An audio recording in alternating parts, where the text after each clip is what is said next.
And continuing with our news, the Minister of Tourism and Antiquities, Dr. Khaled Al-Anani, on Saturday unveiled in an international press conference a new archaeological discovery in Saqqara necropolis. The Minister announced in previous statements this anticipated discovery is the largest one of its kind, which will be announced in this year. He also confirmed the completion of the excavations of the Egyptian archaeological mission operating in the Saqqara area, which resulted in the discovery of new wells containing a large number of colored coffins intact that have been there for more than 2,500 years. The number of newly discovered coffins in Saqqara necropolis exceeds the number of coffins that was recently discovered and announced in Saqqara in early October of this year. In addition, a number of gold artifacts were unearthed, including wooden statues and colored and glittered mosques.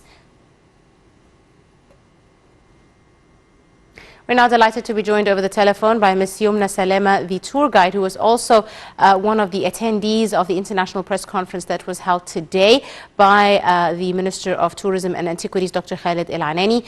Yomna, a very good afternoon to you, ma'am. Good afternoon.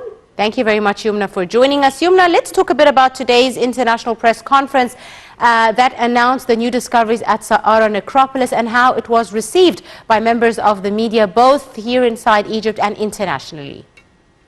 Well, at the beginning, I would like to say that Egypt still amazes the world day after day, as we are the builders of civilization, and we are still building our civilization, our modern civilization today. Today, it was an amazing discovery. Of course, after all the discoveries of Saqqara in the past period, this discovery comes as a crowning for all the discoveries we have been working on in the past few months. And of course, the presence of the international media and foreign ambassadors of different embassies here in Cairo. Everybody was actually amazed, astonished about how the press conference went, showing the mummy in front of everybody. This is a wow moment for everybody to see what we say in the language of tourism, a living mummy. Because the pharaohs, although they died, and we have the mummies nowadays, the pharaohs are still alive. We are talking about them day after day.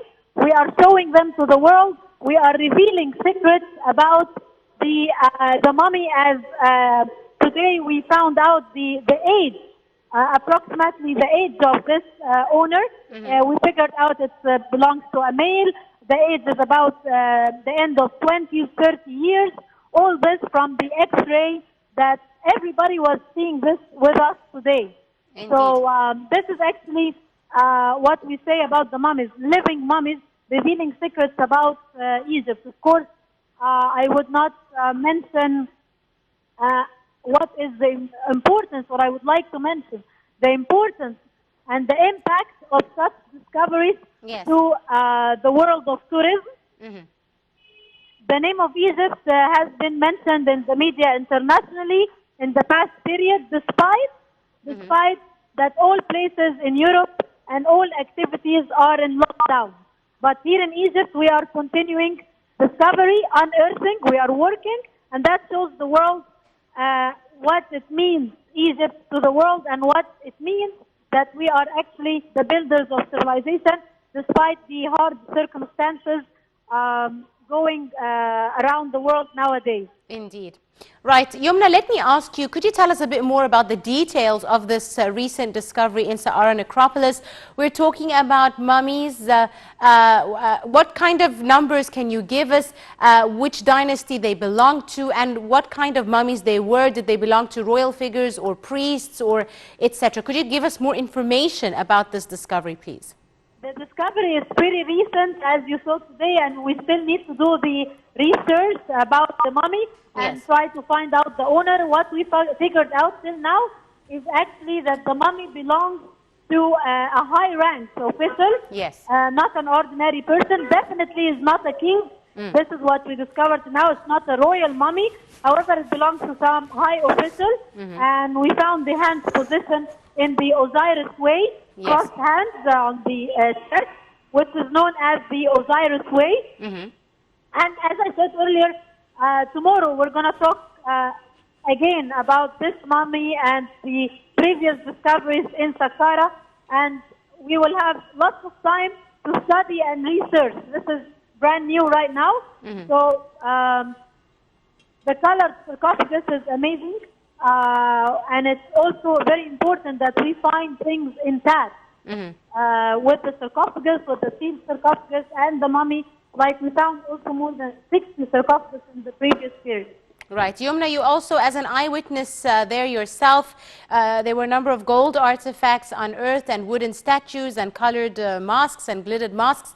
And you spoke about the quality of the color and how everything that was unearthed looked so clear, even though it's over 2,700 years old. Could you tell us a bit more about some of the other items that were announced to have been discovered during the press conference? That's the important thing, that here everything we have in Egypt is actually protected because the pharaohs, when they place them actually in burial shafts and in tombs, that's a very protective place. And also due to the weather of Egypt, we have a very dry weather that helps to keep our monuments intact and in a very good condition. And of course, the wooden statues and the gilded statues that we saw today, all this will need, again, time to try to find the tiny details and know more about them. Right, absolutely. I'd like to thank you very, very much, Ms. Yomna Salama, the tour guide. Thank you so much, ma'am, for joining us and for your insight. Ladies and gentlemen, a short break, and we'll be right back to continue our discussion here on today's edition of Cairo Local Time as we focus on the latest discoveries at Saqqara Necropolis. We'll be back in a minute.